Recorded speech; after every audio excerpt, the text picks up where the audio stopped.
Hey everybody, welcome back. It's Will. In this video, we're going to talk about how I was able to narrow down my opportunities to start a new business to 3. And in this video, what we're going to talk about is how I narrowed those 3 down to the one that I chose. Now, one of those has the income potential to generate $150 to $200 per hour without me having to learn any new skills, buy any new equipment, simply just sit at my desk and continue to work. The second one has got massive revenue potential, pretty good margins, and the opportunity to scale as big as you want. And the third, well, the third allows me to go outside and get a little dirty. Stay tuned and we'll figure out exactly how I narrowed these 3 down to the business I'm going to start. Now, in my first video, I explained how I'm reinventing my life at the age of 53. And one of the key pillars to that reinvention was to create a new company. And that company was in an attempt to allow me to leave my corporate job, which I feel is really compressing my ability to spend quality time with my family.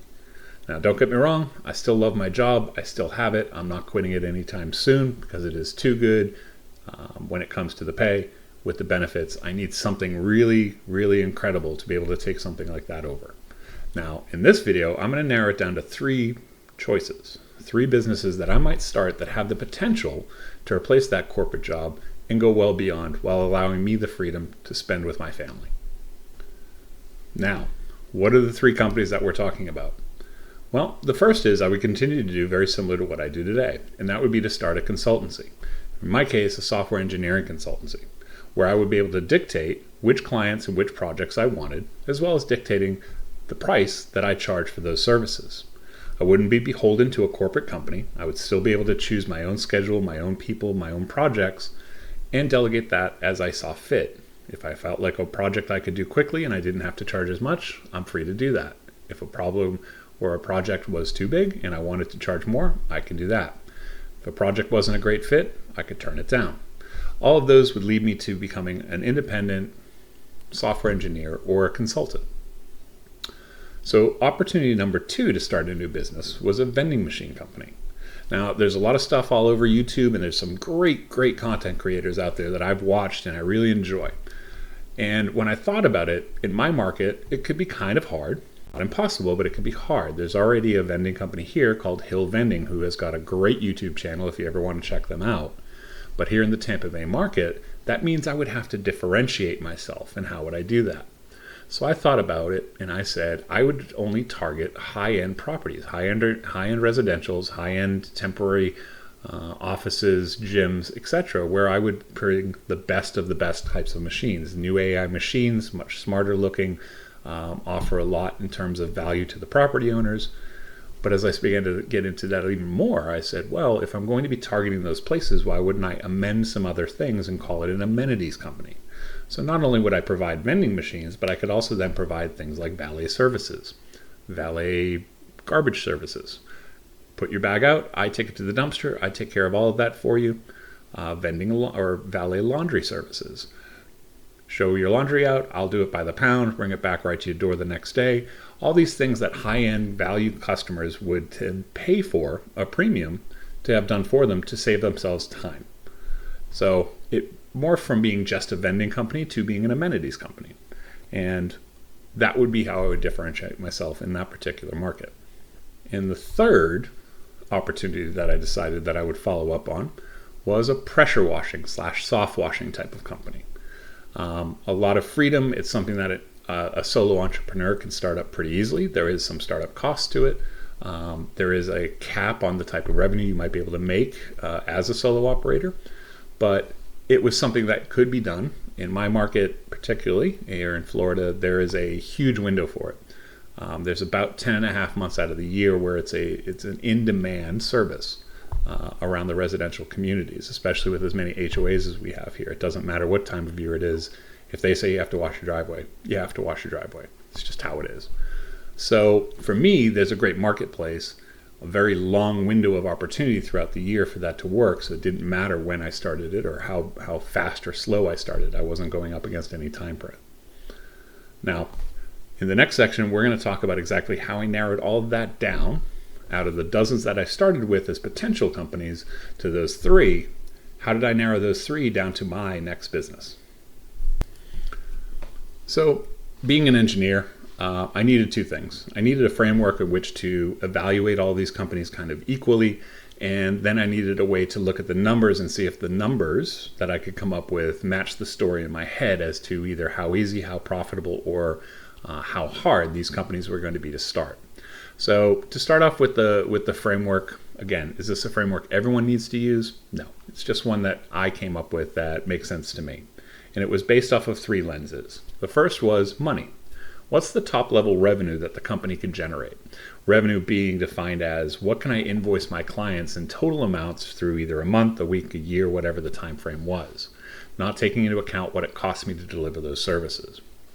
Number two was the percent margin. How much would I have to spend in order to generate that revenue? So in a vending machine, for example, how much would I have to spend on things to fill my vending machines with? How much gas would I have to spend to go where I'm going? All of those would contribute to what the margin was for that particular business. And then my third lens became freedom. And this is pretty subjective, but I limit it to saying freedom to me means who and how do you control your schedule? Does the business control my schedule, or do I control my business's schedule? It's really one or the other. And how does that affect my daily life? So those are the three pillars I went with. Let's look at how each of these three potential companies ranked up. Okay, software consulting. So the money, the top line revenue is pretty good. Now, with my experience and the time I've been in the industry, I can charge anywhere between $100 to $250 per hour, depending on what kind of project it is. So that's pretty good money. And if you look at the number of hours per week that I'm allowed to work, that I could work if I'm not in a corporate setting, that could be anywhere between 40 to 60. After 60, it's not really worth it to me because now I don't have a social life. I don't have anything after I'm done working. I'd have to spend literally every waking moment trying to generate money. So while it's excellent money, I didn't give it 5 out of 5 on money simply because there is a cap. There is only so many hours per week I can work regardless of what the hourly rate is. It is capped at me being able to physically do the work over those hours. Margin's pretty good in this case. I won't say it's excellent, simply because the margin on this would be taxes. That would be the biggest taxes that I would have to do. In order for a consultancy like this to work, I would either have to work as a W-2 employee of another company, or I'd have to work corp to corp for another company, which means I would just, as a business, sell my services to another business. Both of those are taxed differently. W-2, I'm getting my normal full payroll tax, which is somewhere in the vicinity of 24 to 25%. If I do it as a corp to corp, then I have to charge it as services, which depending on where you are, in my case, that's going to be closer to 18 to 19% for those services charged. I would get charged at a corporate rate. It wouldn't work like you would in an LLC where it's strictly a pass-through. So for me, the margin isn't great, but it's also not hard. I don't have any overhead. I have all the equipment and I have all the knowledge. My biggest problem with this was freedom. In order to make a suitable salary, I would have to work 40, 50, 60 hours a week. Again, is that any different than what I'm doing at my corporate job right now? No, it's not. I would have to charge considerably more to handle the offset of things like benefits. My corporate world, I have excellent benefits. They would cost me in the open market somewhere between $20,000 to $25,000 a year. I have to kind of keep that in mind. So I'd have to keep my hours up, or I'd have to raise my price considerably to make sure that I would be able to at least stay even with where I am today. And at the end of the day, I'm still just selling my services, right? I'm doing exactly what I do today. It would just be to a different organization. Rather than my corporate bosses, it would be to some client elsewhere. I don't see a real advantage in this, even though I can choose my pricing and projects and everything else. I'm still selling my body and my services and my talent for 40 to 60 hours a week. So I didn't really see a benefit here. So unfortunately, software consulting, they're out. Okay, now the vending / amenities company. Top line revenue is as high as you want to scale it. The only thing you're limited by is the number of locations and the number of machines that you have out there and operating. So theoretically, you can scale this as large as you want. There's no limit to the number of machines or locations you can have. As a solo entrepreneur, as a solo business owner, you are capped to a point, but you could always, again, hire people to go out and fill your machines while you focus on finding new locations. there's ways around that. So there isn't basically an unlimited amount of scale to the amount of revenue you can generate. The margins, again, they're pretty good. Cost of goods is roughly 33% on average, at least in my area, which would come right off the top. But again, understanding that these machines continually work, it's a very, very fixed number. And you have very limited overhead after that, other than your time, your fuel, the cost of services, and some business stuff like insurance.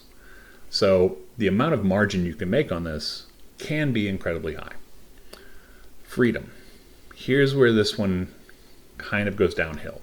In order to get this thing started, you have got to spend a large number of hours out in front of potential property owners or locations to sell the idea that your machines are better than the person that's already there, or that's going to come to them and see them next week.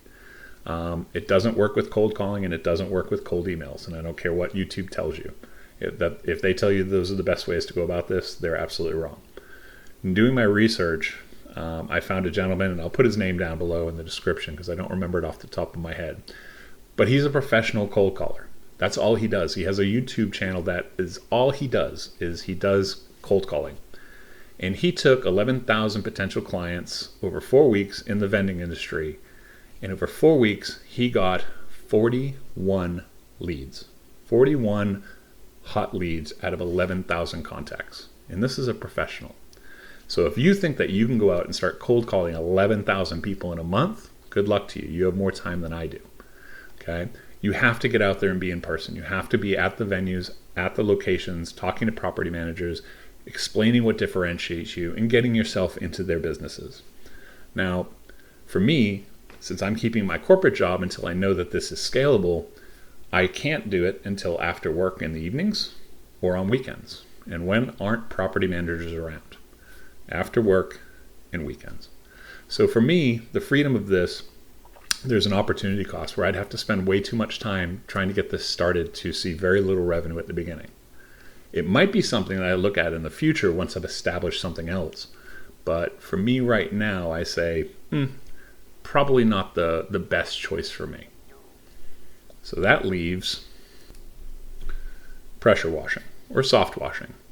Now, the revenue is capped, and it's very similar to the consulting world where the revenue is capped by, I can only, as a solo entrepreneur, a solo business owner to start with, I can only have one service at a time. So I can only be at one place at a time.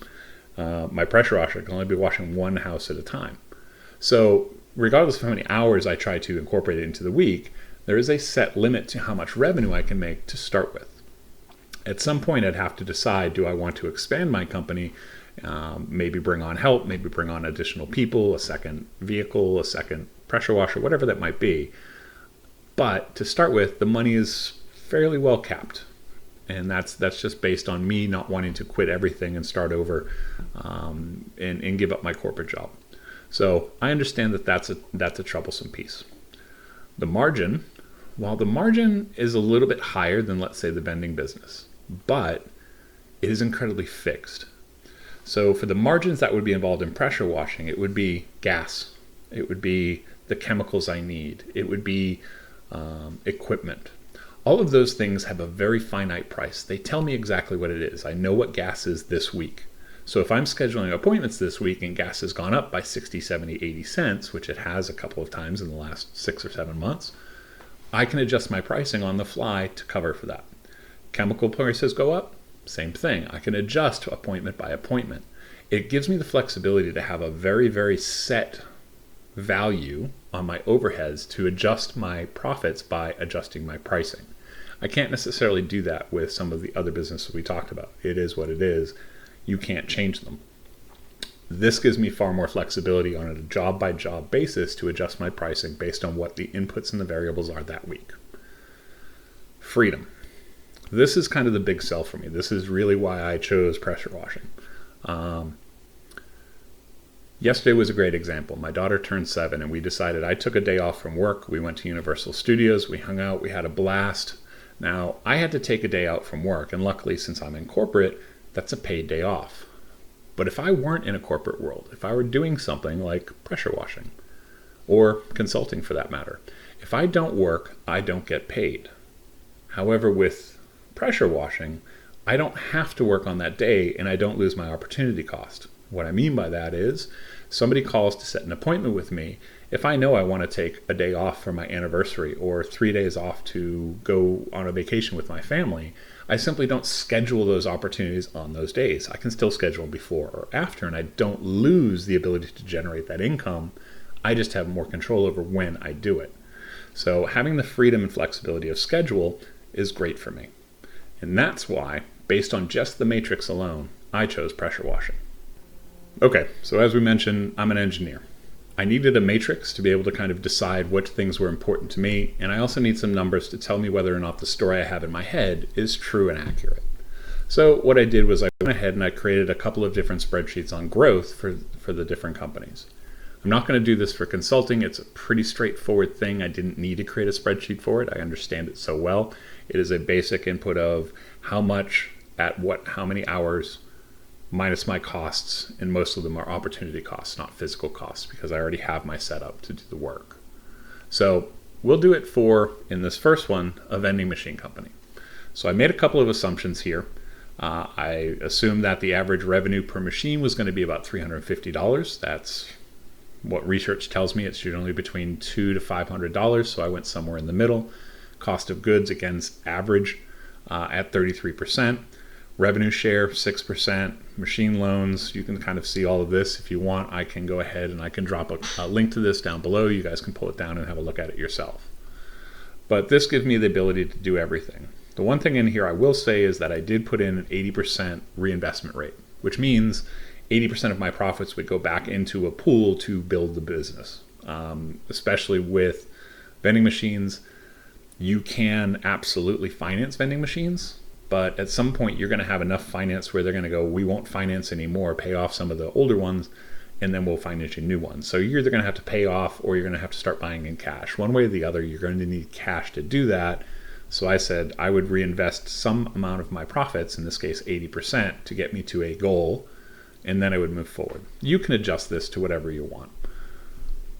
But if I look at that as an overall story, I have a 20% growth rate baked into this. That means I can grow on a machine basis about 20% per month.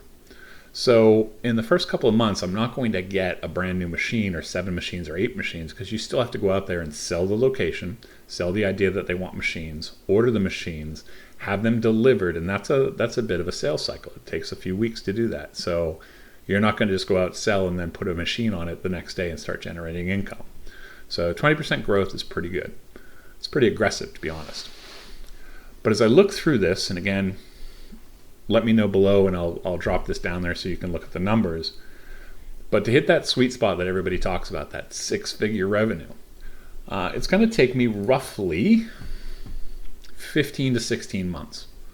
Okay? And when I look at that, I look at my top line revenue per month, and somewhere in that $8,500 to $9,000 range, depending on your other variables, is when you hit the 100K revenue mark. Now, that would take roughly 15 months, and at that point, I'd be somewhere in the mid-20s in terms of machines if my growth plan went completely and totally to plan. What am I profiting off of those? Again, that entirely goes back to how much are you reinvesting back into your company versus how much you're taking out for your own money. In my case, I wanted to see what it would take to get to 100K the fastest, and that would be reinvesting in new machines and taking very little off the top for myself. And it would take a little over a year, according to most of the numbers I have. This is all based on my local research. Make sure you're researching what it is in your area before you take this to heart. So now we'll look at what does that look like for a pressure washing company. So again, I did some basic inputs. I said, how much would it cost me to actually create the company and start it up? I estimate it to be around $5,000, and that would be getting a pressure washer, the hoses, the chemicals, the pumps, everything that you would need, a trailer to pull behind my car, or my truck rather, or something in my truck to hold all this stuff. So I guess around $5,000 as an upfront investment to start this business properly. Like I said, my monthly overheads, these are all fixed costs, and I know the price of these before we even start. So I decided to use 500 as a fairly high number, just to make sure that I was lowballing what I could make off of this, just to make sure that it was realistic. The next big one was starting jobs. Could I assume in my first month I could get 10 jobs? Now, that's not 10 days or 10 hours, it's just 10 jobs. Can I get 10 driveway cleanings, roof washes, pool cage cleanings, whatever it might be? And my honest answer was yeah. Even in a saturated market like Florida, I should be able to get 10 appointments in a month, in 30 days. Just 10 appointments, even working part-time at it. Because the marketing is far simpler. I'm in a place that has huge HOAs. They require this stuff all the time. I'm a member, and I'm around a lot of people who are in different neighborhoods, so that I can get word of mouth pretty quickly. I'm pretty sure I could get 10 to start out with in my first month. If I were to assume a 12% growth rate on those monthly jobs, can I add from my 10, 1.5 jobs per month roughly? Yeah, I think I could do that pretty easily. Average revenue, I actually scaled down. I put 150 in here, again, lowballing stuff just because I'm brand new. Average in my area is between 210 and 225 roughly, but for right now we'll just stick with that. And then I included self-employment tax. This is the pass-through, because this will be an LLC. From charging my clients as an LLC, the pass-through to me as an individual owner is the self-employment tax rate, which is 15.3, one of the lowest tax rates you can get, actually. So as I look at the numbers, you'll notice that in the first couple of months, am I profitable? No. Well, I did that on purpose because I wanted to say, how quickly could I recoup the $5,000 I invested in the company? And this would say it would take me about 4 months. So starting on month 5, I would be completely and totally in the profit. That's different. It's a subtlety, but I would still be putting this money into my bank account. But to me, it would be repaying that stuff. So in month 5, if I said, I'm done with this, I would not have spent $1 on this company. It would have paid for itself in the first 5 months, and I could say, I don't want to do it anymore without being down any money. But then after that, you can see that the growth is steady. And because the monthly income is so predictable, I could say that my first inflection point, hitting that 6-digit revenue goal, would take me about 20 months. And that's, again, lowballing a lot of stuff. And that's inflection point number 1. Inflection point number 2 to me is here between months 9 and 10. If I'm to a point where I'm doing 25 jobs per month, that's coming down to about 6 to 7 per week. And I can still do that very, very comfortably with my corporate job and still have time to spend with my family. That's pretty easy, because Saturday and Sundays I can get a good 8 to 10 hours without really infringing on that time with the family. And then after work, we have about 3 hours between when I would let off work and when the sun goes down here in Florida. So this would be a point at which I could do it very comfortably and not really jeopardize anything with my family. But it would be an inflection point, because I'd have to then decide, if this is scaling and growing as I expect it to, what do I do next? Do I want to go after this target of 100K per year? Do I want to scale up to 80 jobs per month, which, if I break it down, roughly 20 jobs per week, and I work Saturday and Sunday and a couple of days after work, I could easily hit that. However, that would be maxing out my time. So it would be challenging to me to have a full-time job with my corporate career and 80 jobs per week in a job like this. That would be maxed out, probably even a little bit over the top. And if I look at that particular time frame, that 9 to 10 months, it's a great side hustle at that point. You're bringing in somewhere around $3,000 a month in revenue and pure profit. That's pretty good for, let's call it 25 hours of work per week or per month. That's a great number. So when I looked at these two stories that the numbers told, obviously pressure washing told the story and validated the story that I already had in my head about what it could do and what it would be worth. All right, so that's how I chose my new business of pressure washing. This will be the company that I start. And if I look back on it, again, being a bit of an engineer, being a bit of a nerd, I needed to make sure that I made the decision in a way that made sense to me, which is why I created this matrix, started creating those growth planners to make sure that the numbers made sense and told a great story for me. If I look at it now and I say money versus margin versus freedom, like I said, is that everybody's framework? Probably not. As a matter of fact, I would think that most people would look at money. And I think that a lot of people would look at margin. I don't know that anybody really looks at the freedom. For me, since it was the key to me deciding to kind of reinvent myself and start a new company, it had to be a factor. If you were to try and put this together, if you're looking at a new entrepreneurship or a new business or something like that, what would be the three lenses you looked at it? Would it be money, margin, and freedom? Would it be money, margin, and something else? Or would it be completely three new things? Tell me in the comments what yours would be, and that way we can learn from each other as we go along. I'll wrap this up by saying the job itself wasn't that important to me. The company I created wasn't the end-all be-all. If I go back to why I'm doing this so I can show my daughter that if she has ideas, if she has hopes, if she wants to try things, that she really has to go out there and try it. In my case, I've decided I'm going to go out and I'm going to try a new pressure washing business. Do I have to succeed? Well, I hope so. But even if I don't, failing along the way will show my daughter that you can still do it, you can still try, and you can still overcome.